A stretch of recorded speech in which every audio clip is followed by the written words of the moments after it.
quarterbacks 11 through 16. We have the top 10. 11 through 16 quarterbacks in the NFL, according to Cody Benjamin on CBSSports.com. Is it at Cody J. Benjamin if you want to tweet at him and be mad about it? By all means, go tweet at him and yell at him. Aaron Rodgers, 11. Tua Tagovailoa, 12. At 13, Jared Goff. 14, Kirk Cousins, the new quarterback in Atlanta. 15, Trevor Lawrence. And 16, Matthew Stafford. Now, I don't have an issue with this group as the next tier of quarterbacks. I do, however, take pretty significant umbrage with the order in which these guys are grouped. I'm a homer. You know I love Matthew Stafford. He's my guy. You know I'm not going to be happy with this. I don't mind it, but I'll be honest. The biggest issue I think I have with it is the fact that Aaron Rodgers, who played 4 snaps last year and is pushing 40, coming off an Achilles injury.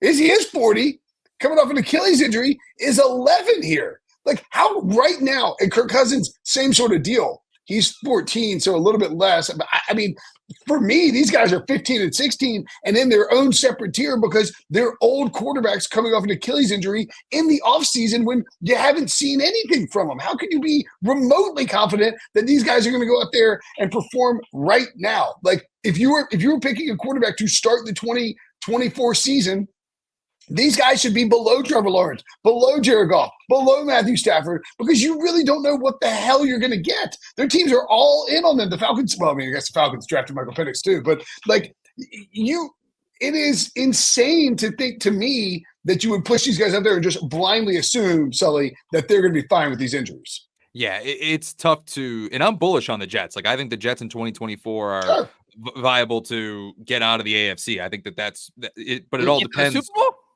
I think it's possible. I think it's certainly possible. Ooh. But it all depends on Aaron Rodgers, right? It depends on how he responds from the Achilles and what does he. We saw him for 4 snaps with the New York Jets. We have no idea what this tenure is going to look like. We only can assume what it's going to be. And assuming and putting him at number 10, knocking on the door at top 10, I just don't love doing out of principle. I would much rather I'd feel much more confident in Tua. I'd feel much more confident in Stafford and Goff, putting them at number 11 because I've seen what they most recently have been able to do and put their teams in positions to succeed. And so I think you're right, Brinson. I think you have to put almost Rodgers and Cousins at 15, 16, clump them together and say, hey, listen, one of these teams just use a number 8 overall pick on a quarterback. So how can I, in good conscience, put them somewhat in the, in deep into the top half of the league? I just don't know if you can do that. Yeah, I think that it is tough, but I agree with Brinson's take here that you probably put Kirk Cousins and Aaron Rodgers in their own little category. I mean, clearly the Falcons aren't sold on Kirk Cousins because they used the 8th overall pick on a quarterback. Imagine if the Jets had done the same thing. Rodgers would have quit the team on the spot if they used their first-round pick on a quarterback. I mean, it would have been insane. And so, even though they are in similar situations, and I can't believe I'm saying this, but I don't know if Brinson gave me some of his Brinson Cloyd, but I think Stafford's way too low at 16. I would probably put him on the cusp of the top 10, if not at 10th overall. I said that if I would take Dak Prescott out of the top 10, so I think Stafford might be the quarterback I put in there, but down at the bottom, probably at 10th. And yeah, I do feel like Rodgers, Cousins down at 15 and 16 makes sense. Trevor Lawrence is one of those. He is exactly like in the middle right now, which is obviously where he is in this rankings. I feel like he's a tough one to rank because he shows flashes of being great and then flashes of what the heck is this guy doing. So I do feel like and Tua and Goff are just those quarterbacks where they're good enough to get you the playoffs and you cross your fingers and maybe hope they can get you further. So yeah, I would say that I'd put Stafford at 10th, but other than that, that's pretty solid. Yeah, I mean, do you know when the last time Aaron Rodgers completed a pass was? 2 years ago? I mean, Sunday, January 8th, 2023. That's a long time ago, man. Like the last time he completed a pass in the regular season, and you have to go back to January 2022 to be the last time he completed a pass in the playoffs. Like it's just a really long time. He's torn his Achilles since then. He's on a new team. They signed Tyron Smith. They signed Morgan Moses. That's great. You improve the offensive line. How healthy are those guys going to be? The whole thing about it's like Tua, well protected on script. I don't know if I think the Jets would probably if you gave the Jets coaching staff true serum, are they taking Aaron Rodgers or Tua for 2024? Ooh. I don't know that I know the answer right away. That's a good one. I think you take Tua but I mean, I think you're right. I know you take Stafford. I know you take Stafford over Aaron Rodgers. I need to see how many cold weather games the Jets have at home in December before I can make that decision. And Tua did play a full season last year, but health has obviously been an issue for him as well. For sure. I think Trevor Lawrence like they flamed down the stretch. Lawrence, I get why people are sort of out on Lawrence. Ryan Wilson's been out on him since his rookie year, like trying to drag Lawrence like repeatedly. I don't really get it. I would say that out of all these, proven wrong yet though. No, but I mean Lawrence had a rough year last year. The offense wasn't very good for him.